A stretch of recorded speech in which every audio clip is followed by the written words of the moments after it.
आज किसी कारणवश घर पहुंचने में बहुत देरी हो गई। जैसे ही आशीष ने डोरबेल बजाया, वैसे ही तुरंत दरवाजा खुल गया। जैसे सभी उसकी प्रतीक्षा में ही थे।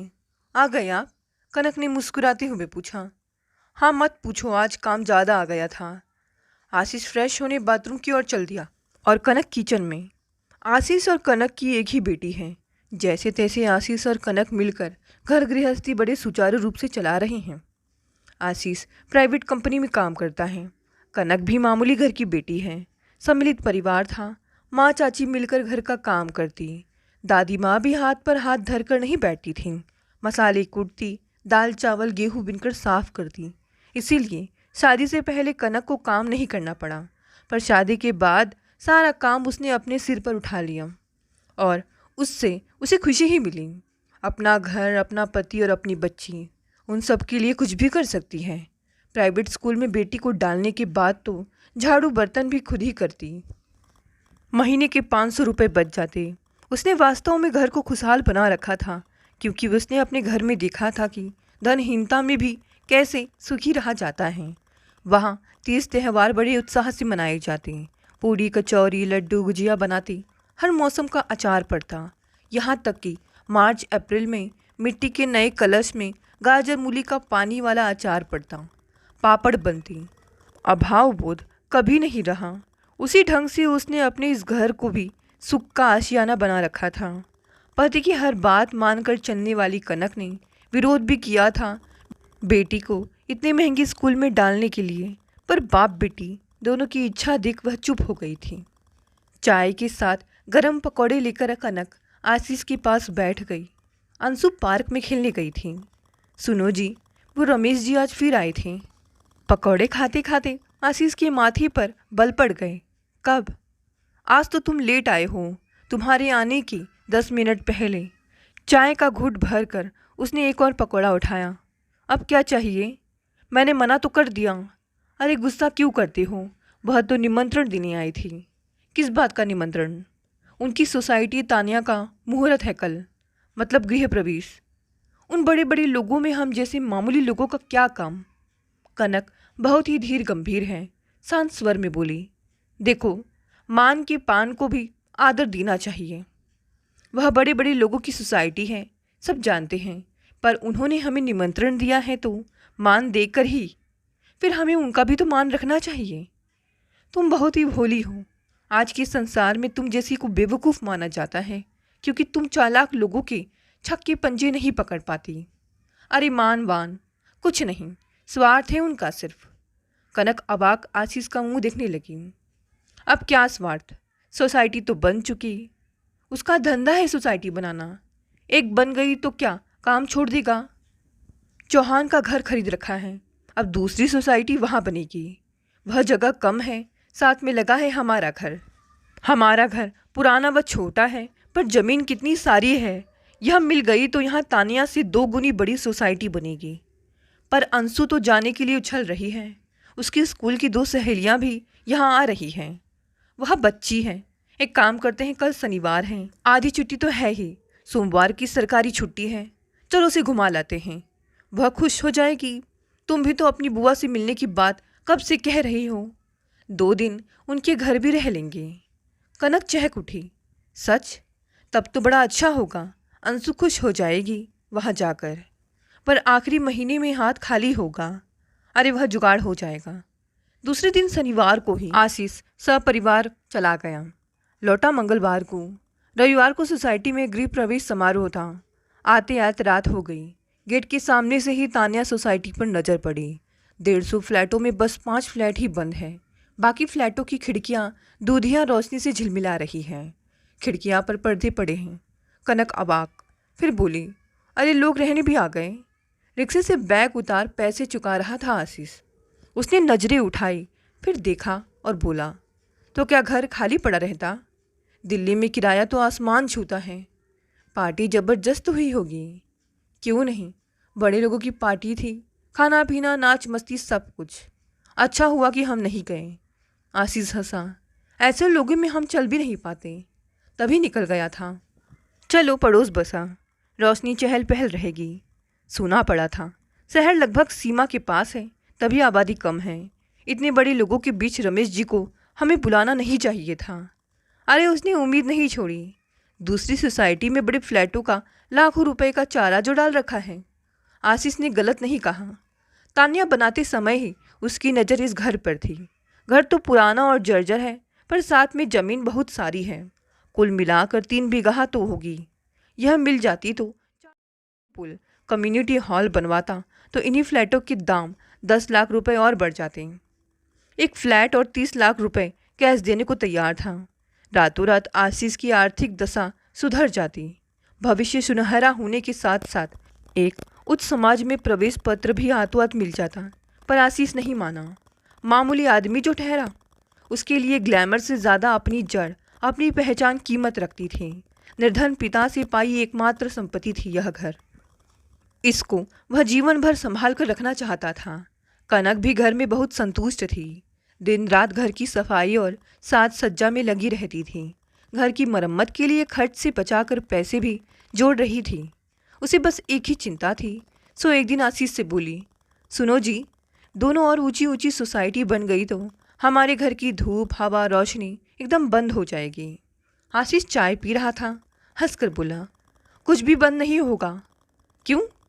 अरे दोनों सोसाइटी हमारे अगल बगल में है, मतलब उत्तर और दक्षिण में, पर पूरब पश्चिम तो एकदम खुला है, कभी बंद होगा ही नहीं। सामने चौड़ा हाईवे, पीछे सरकारी कॉलेज का खेल मैदान। उगते हुए डूबते सूरज की पहली से लेकर अंतिम किरण तक हमारे घर में खुशियों की तरह बिखरी रहेगी। हवा धूप की चिंता हमें नहीं। कनक ने चैन की सांस ली। आशीष उसकी हर समस्या का हल कितने आराम से कर देता है। घर में भले ही हजार असुविधा थी, पर कनक तृप्त थी, संतुष्ट थी आशीष जैसे पति को पाकर। सोसाइटी तान्या के मुहूर्त के बाद 5वें दिन लगभग 11 बजे का समय था। भोले सब्जी का ठेला लेकर आ गया। भाभी जी, ताजी भिंडी लाया हूँ, बिक्री की शुरुआत ही कर दो। कनक के घर की जमीन पर केले और पपीते खूब उगते थे और 4 दीवारी पर सेम की बेल भी खूब फलती थी। भोले सब ले जाता, बदले में हिसाब से दूसरी सब्जी दे जाता। कनक और उसका यह हिसाब किताब बहुत पुराना था। इस तरह सब्जी खरीदने के पैसे बचा लेती थी वह। कनक भिंडी छाट रही थी कि एक चमचमाती गाड़ी आकर रुकी। चालक की सीट से एक युवती झांकी। हाय, सकपका गई कनक। इतनी अभिजात महिला से इससे पहले कभी संपर्क नहीं हुआ था उसका। हाय के उत्तर में क्या कहे यह भी उसे नहीं पता। थोड़ी सी घबराहट के साथ उसने कहा, जी जी। युवती उतर गई। उससे 4-5 साल बड़ी होगी, पर बड़े घर की छाप, वेशभूषा, हाव भाव और महंगे कॉस्मेटिक्स ने उसको बहुत कोमल और आकर्षक बना रखा था। सुंदर तो थी ही, गोरी चुट्टी, तरासे नैन नक्श और सुगठित लंबा तन भी। सरबती रंग की सिफॉन साड़ी, मैचिंग ब्लाउज, कंधों तक कटे बाल और धूप का चश्मा सिर के ऊपर चढ़ाया हुआ था। हाथ में मोबाइल। नमस्कार, मैं तान्या सोसाइटी में नई नई आई हूँ। वह तो कनक को देखते ही समझ गई थी, कहने की ज़रूरत ही नहीं थी। ऐसी गाड़ी, यह व्यक्तित्व भला और किसका होगा। यहाँ के पुराने रहने वाले कम ही हैं, जो हैं वे लगभग उसी के स्तर के हैं। पर यह तो घबराकर भिंडी की टोकरी छोड़ उसने हाथ जोड़े। नमस्कार, मैं वनीता फाइन आर्ट्स अकादमी में काम करती हूँ। अकेली हूँ। 102 नंबर फ्लैट में मेरा घर है। आपका नाम? कनक। सुंदर नाम है। मैं आपसे थोड़ी मदद चाहती हूँ। यहाँ आबादी कम है। अपनी कॉलोनी से बस आपको ही देख पाती थी। युवती के सहज व्यवहार ने उसे भी सहज बना दिया। कुछ लोग इतने सहज सरल होते हैं कि अगले ही पल में उनसे दूसरे लोग घुल मिल जाते हैं, उन्हें अपना समझने लगते हैं। वनीता उन लोगों में से एक है। कहिए, मैं क्या कर सकती हूँ? यही बात करे या? लज्जित हुई कनक को अपनी भूल का अनुभव हुआ। नहीं नहीं, आइए आप अंदर बैठते हैं। वह मुड़ी तो भोले ने कहा, भाभी जी भिंडी तो छाट कर दे जा। फिर कनक उस महिला की ओर मुखातिब हुई। चलिए। युवती हंसी। तुम मुझसे छोटी हो, दीदी कह सकती हो। कनक खिल उठी। कनक, इतने बड़े हाई फाई लोग ऐसे सीधे सरल भी होते हैं? बैठक में लाकर बैठाया।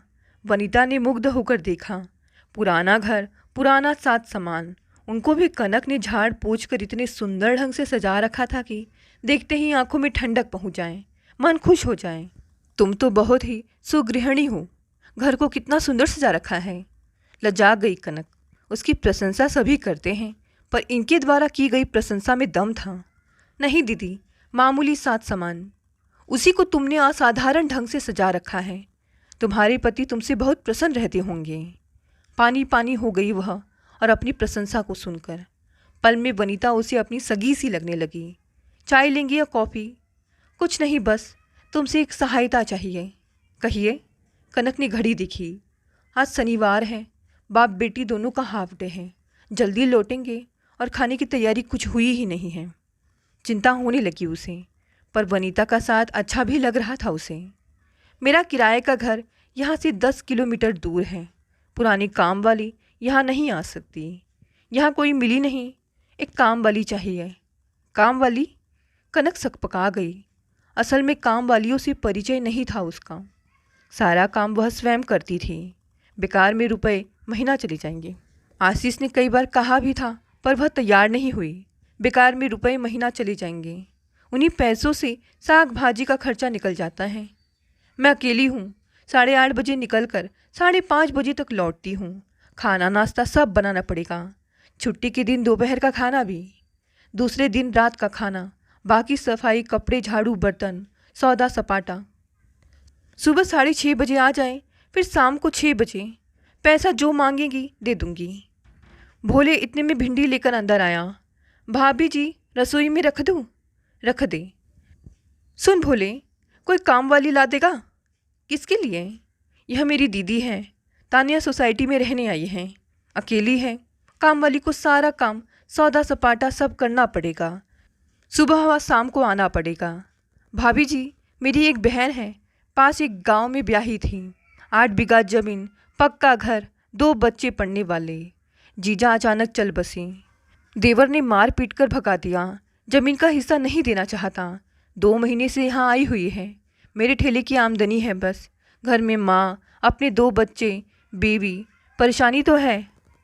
तो तू जा लेकर आ उसे। मेरा ठेला यहाँ छोड़ जा। सुबह की बिक्री नहीं होगी, उसे शाम को ले आऊँगा। ठीक है। Flat number 102। देख, ये मेरी दीदी है, अकेली रहती हैं, नौकरी पर जाती हैं, समय पर काम चाहिए। जी, मैं दीदी को सब समझा दूंगा। भोले चला गया। वनीता ने कहा, बड़ा उपकार किया तुमने मुझ पर। फ्लैटों में तो कोई किसी की सहायता नहीं करता। वनीता तब हंसी। बड़े बड़े लोग हैं सब। सब अपने को दूसरों से बड़ा समझते हैं।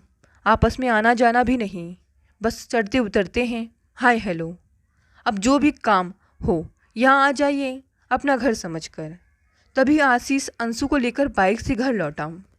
कनक ने आपस में परिचय कराया। मेरे पति आशीष और ये वनीता दीदी, तानिया सोसाइटी में नई आई हैं। पता नहीं आशीष एकदम चौंका या सहमा। शायद स्तर के अंतर को समझ संकुचित हुआ।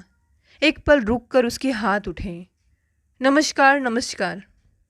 यह मेरी बेटी अंशिका, प्राइवेट स्कूल में 8वीं में पढ़ती है। वनीता ने उसे गोद में खींच माथे को चूमा। बड़ी प्यारी बच्ची है तुम्हारी। अब मैं चलूं? कनक ने रोका। घर में तो खाने पीने का जुगाड़ है नहीं। काम वाली शाम को आएगी तो आप दोपहर में खाना हमारे साथ खाइए। अरे नहीं, मैं कैंटीन से लंच पैक करा कर लाई हूँ, वह खराब हो जाएगा। तब आशीष जल्दी से बोला, नहीं नहीं, तब तो नहीं रोकेंगे आपको। कनक ने अवाक हो आशीष का मुख देखा। इतने वर्षों से उसे देख रही है। उसे आशीष का आज का व्यवहार बड़ा अजीब लगा। वह लोगों को खिलाना बहुत पसंद करता है। दोस्त आते हैं तो जबरदस्ती उनको खाना खिलाकर भेजता है। असल में उसे कनक के हाथ से बने स्वादिष्ट भोजन पर गर्व है। आज स्वभाव के विपरीत आग्रह करना तो दूर, वनीता को भगाने को उतावला हो उठा। क्या उसे भी पहले वनीता जैसी हाई क्लास की महिला को देखकर घबराहट हुई जैसे उसे हुई थी? पर वनीता वैसी नहीं है, वह बहुत अच्छी है। 2 मिनट बैठ बात करता तो समझ जाता जैसे वह समझ गई है। वनीता ने उनसे विदा ली। जाते समय फिर अंशु को प्यार किया, सबको अपने फ्लैट पर आने का निमंत्रण दिया और चली गई। कुछ देर बाद जब सब खाने बैठे तब अंशु ने कहा, मैं आंटी को जानती हूँ। आशीष चौंका। अरे कैसे? हमारे स्कूल चित्र प्रदर्शनी का उद्घाटन करने आई थी। ये फाइन आर्ट अकादमी की डायरेक्टर हैं। कनक का मुंह खुल गया। हे हाँ मम्मी, और इनके बनाए चित्र लाखों में बिकते हैं। बाप रे, देखने में लगता नहीं इतनी सीधी सादी है ना जी। आशीष खाने में मस्त था, शायद सुना ही नहीं। चौंका। क्या क्या कह रही हो? सुना नहीं? वनीता कितनी बड़ी नौकरी पर है, इनके चित्र लाखों में बिकते हैं। पर देखो कितनी अच्छी है, हम लोगों से कैसे घुल मिल गई। लगता ही नहीं कि इतने ऊंचे स्तर की हैं। हाँ हाँ, वह तो है, पर कनक, हमारे और इनके स्तर में बहुत बड़ा अंतर है। तुम जरा संभल कर मिलना जुलना। अरे वह मैं समझती हूँ, मैं तो गई नहीं, वही मदद मांगने आई थी। सो भोले सब्जी वाले की बहन को उनके घर काम पर लगा दिया, बस अब कौन रोज रोज आएंगी वहाँ। आशीष यह भी ठीक है सोचकर चुप हो गया। पर इन लोगों ने जैसा सोचा था कि बात आई गई और हो गई, ऐसा हुआ नहीं, क्योंकि वनीता ने स्वयं ही बार बार आकर घनिष्ठता बढ़ा ली। स्वभाव भी उसका इतना मधुर और मिलनसार था कि ये लोग भी उससे घुल मिल गए। वह अंशु की आदर्श, कनक की स्नेहमयी दीदी और आशीष की शुभ चिंतक बन गई। भोले भी बड़ा खुश था। उसकी दीदी को वनीता मोटा वेतन देती और रोज ही कुछ न कुछ घर ले जाने को देती। उसका आर्थिक संकट दूर हो गया। अब कनक के घर वनीता का आना जाना बहुत हो गया। धीरे धीरे आशीष भी खुल गया उसके सामने। अब तो घर की व्यक्तिगत बातें भी उसके सामने करती यह परिवार नहीं हिचकता। जैसे उस दिन दीवार पर फ्रेम किए अंशु के बनाए 2 चित्रों को देख उसने कहा, अंशु का हाथ बहुत अच्छा है, इसे आर्ट स्कूल में क्यों नहीं भेजती? कनक ने रुक रुक कर जवाब दिया, स्कूल में होमवर्क भी रहता है, पर वहाँ शाम की क्लासेस भी होती है, शनिवार और रविवार को। तो क्या परेशानी है? नहीं, असल में पूरे वर्ष की फीस जमा करते हैं वहाँ, अब एकदम 24,000 रुपये। वनीता चुप हो गई। एक हफ्ते बाद अंशु का जन्मदिन आया। शाम को बच्चों की पार्टी हो गई। रात को खाने पर वनीता को बुलाया था कनक ने। उस दिन वह कुछ काम में व्यस्त थी, देर से आई 11 बजे के आसपास।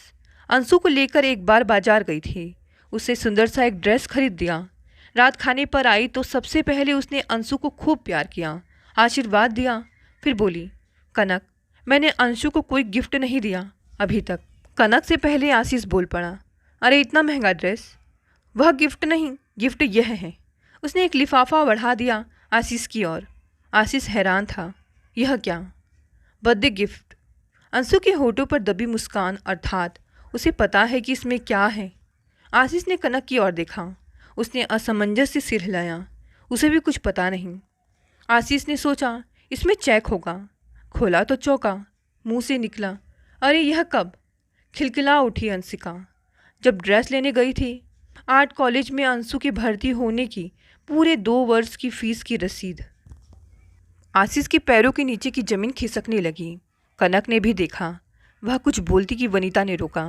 देखो कनक, आज खुशी का दिन है। अंशु को मैं अपनी बेटी मानती हूँ, मैं तुम लोगों को अपना मानती हूँ।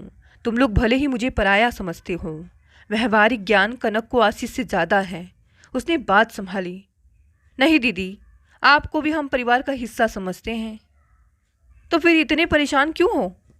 आशीष अब तक संभल गया था। बोला, वनीता जी, रकम बहुत बड़ी है। देखिए आशीष जी, मैं संसार में एकदम अकेली हूँ।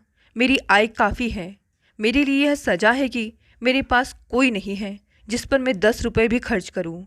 पता नहीं किस अच्छे काम के चलते इतने दिनों बाद मुझे एक ऐसा परिवार मिला जो मुझे अपना लगा, जिसने मुझे अपना समझा। कृपया कुछ करके मुझे सुख मिले तो मुझे रोक कर उस सुख से वंचित मत करिए। यह कहकर उसने हाथ जोड़े। कनक लिपट गई उससे। ना दीदी, आप जो मन में आए करिए, हम कुछ नहीं कहेंगे। अंशु आपकी ही बेटी है। दोनों के बीच स्तर के नाम की जो कांच की दीवार थी वह झंझना कर टूट गई। वनीता परिवार की सदस्य बन गई। वास्तव में इन लोगों को याद ही नहीं रहा कि वनीता पड़ोस में रहने वाली एक पारिवारिक मित्र भर है। उसके बिना ये लोग अब कुछ सोच भी नहीं सकते थे।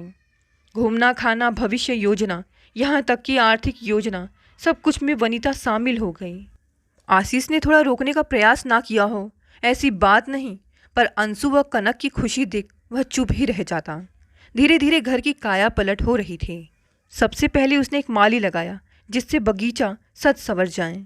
वह अकादमी में काम करता, रविवार पूरा दिन यहाँ काम कर जाता, वेतन नहीं लेता। पैसों की बात करते ही हाथ जोड़ता, मैडम जी बहुत उपकार है मेरे ऊपर। आप उनके अपने हैं, पैसे की बात ना करें। बहुत ले रखा है उनसे। कनक को ठंड में काम करने में कष्ट होता है, जल्दी ठंड लग जाती है। उसने भोले की दीदी को कनक के घर काम के लिए लगा दिया। 8 बजे के बाद आकर पूरा काम करती, यहाँ तक कि साग सब्जी दाल भी रात के लिए बना जाती। रात को कनक बस गरम रोटी सेकती थी। इस बीच कनक का जन्मदिन आया तो उसे एक माइक्रोवेव गिफ्ट किया। वनीता से परिचय होने के बाद कनक के परिवार में मानो सुख उल्लास की बाढ़ आ गई। सुखी परिवार तो पहले से भी था, पर अब एक मजबूत घने पेड़ की छाया और मिल गई। काम है नहीं, चिंता भी कुछ नहीं। कनक नित नया कुछ व्यंजन या पकवान बनाती। अब हाथ में पूरा समय है तो उसने पुराने सामानों की सफाई शुरू कर दी। उसे वनीता की याद आई। कुछ हफ्ते पहले ही उसकी तबीयत खराब हुई थी। तब कनक अधिकतर समय उसी के पास बैठी रहती, सूप चाय कॉफ़ी बनाकर पिलाती, बातें करती। उस समय पूछा था, दीदी आप इतनी सुंदर पढ़ी लिखी और इतनी बड़ी नौकरी, आपके पिता भी कितने बड़े डॉक्टर थे जैसा कि आपने बताया, तो आपकी शादी नहीं की उन्होंने? वह हंसी। सबको परिवार पति संतान का सुख नहीं मिलता। पर क्यों दीदी? अरे मैं कुंवारी नहीं, शादी हुई थी मेरी, पूरे 7 फेरे, सिंदूरदान सब कुछ। चौकी कनक, हाय ये कैसा न्याय है। इतनी नेक है दीदी और उनको विधवा का जीवन। दीदी आपके पति का देहांत कैसे हुआ था? सिहर उठी थी वनीता। ना वे जीवित है, सुखी है, स्वस्थ हैं। तो क्या उन्होंने आपको छोड़ दिया? क्यों? नहीं रे, वे मुझे कभी नहीं छोड़ती, पर मजबूरी थी। देख, एक तो हम दोनों ही नाबालिग थे, स्कूल से भाग शादी की थी। फिर वे तो गरीब परिवार के थे। मेरे पिता इतने पैसे वाले और प्रभावशाली व्यक्ति थे, उन्होंने मेरे पति को बहुत डराया। उनके पिता को बुलाकर धमकी दी, अगर अपने बेटे को नहीं समझाया तो पुलिस में रिपोर्ट कर देंगे। वह हम दोनों का पहला प्यार था। बहुत छोटेपन से हम एक आर्ट स्कूल में थे, वहाँ से ही प्यार था। उसके बाद मुझे छोड़ बाहर चले गए वे। हम हमेशा के लिए अलग हो गए। कनक के आंसू आ गए। कितनी दुख भरी कहानी है। फिर आपने शादी नहीं की? हंसी वनीता। पगली, शादी प्यार यह सब जीवन में एक बार ही होता है। बेचारी कनक ने गहरी सांस ली। यह घटना उसने पति को सुनाई थी। आशीष ने ध्यान नहीं दिया, उल्टे समझाया था, देखो बड़े घरों में घटनाएं भी बड़ी बड़ी घटती हैं, तुम इतनी अंदर मत घुसा करो। अगले दिन कनक के पास करने के लिए कुछ खास काम नहीं था। आशीष की एक पुरानी अलमारी साफ करने की सोची। वैसे वह अलमारी उसके ससुर जी की थी। उसमें ससुर जी के कपड़े लत्ते जितने थे वे सब आशीष ने उनकी बरसी पर ही गरीबों में बांट दिए थे। उसके बाद इस अलमारी में आशीष अपने कागज पत्तर रखा करती थे। फिर उसने एक छोटी स्टील की अलमारी खरीदी तो उसको एक कोने में रख दिया। आज लगभग 6 बरस बाद उसे कनक ने खुला था। सोचा इसकी मरम्मत रंग रोगन कराकर अंशु को दे देगी।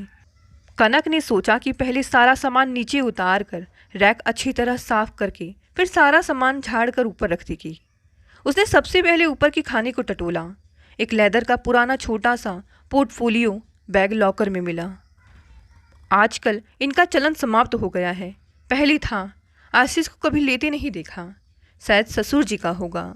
उस पर मोटी धूल की परत थी। एक फटे तौलिए का टुकड़ा लेकर वह बैग को लेकर कुर्सी खींचकर बैठ गई। पहले सोचा ऊपर ऊपर से पोंछ कर रख देगी, फिर सोचा कि अब जब निकाला ही है तो अंदर के कागज पत्तर भी झाड़ दें।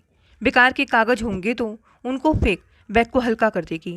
बैग खोलते ही आशीष के स्कूल के कागज, रिपोर्ट कार्ड और कुछ सर्टिफिकेट मिले। उसने कभी बताया नहीं कि वह आर्ट स्कूल में भी जाता था। तभी अंशु का हाथ ड्राइंग में इतना साफ है। पिता से विरासत में मिली सौगात है उसको। मन ही मन गर्व का अनुभव किया उसने। तभी उसकी नज़र एक लिफाफे पर पड़ी। कुतूहल के साथ उसने उसे उठाया। मथुरा के किसी फोटो स्टूडियो का लिफाफा था। मथुरा से तो दूर दराज तक इन लोगों का कोई मतलब नहीं है। हो सकता है ससुर जी कभी परिवार सहित दर्शन करने गए हों, तब फोटो खिंचवाया हो। उसने उसमें से फ़ोटो निकाला और देखते ही उसके पूरे शरीर को मानो लकवा मार गया। आशीष और वनीता विवाह की वेदी के सामने विवाह के जोड़े और जयमाला के साथ। लगभग 20 वर्ष पुराना फ़ोटो। उस समय रंगीन फ़ोटो कम लिए जाते थे, पर यह फ़ोटो रंगीन है। वनीता की मांग में लाल सिंदूर की रेखा, आशीष के गले में फूलों की माला, माथे पर टीका और गुलाबी चादर में गठजोड़ा। दोनों की ही उम्र 16 वर्ष से कम ही है, पर पहचानने में कोई परेशानी नहीं। पीछे बड़े बड़े अक्षरों में लिखा है, आशीष वेड्स वनीता। बेहोशी की दशा से उभर कनक को होश में आते ही मानो क्रोध का ज्वालामुखी फूट पड़ा।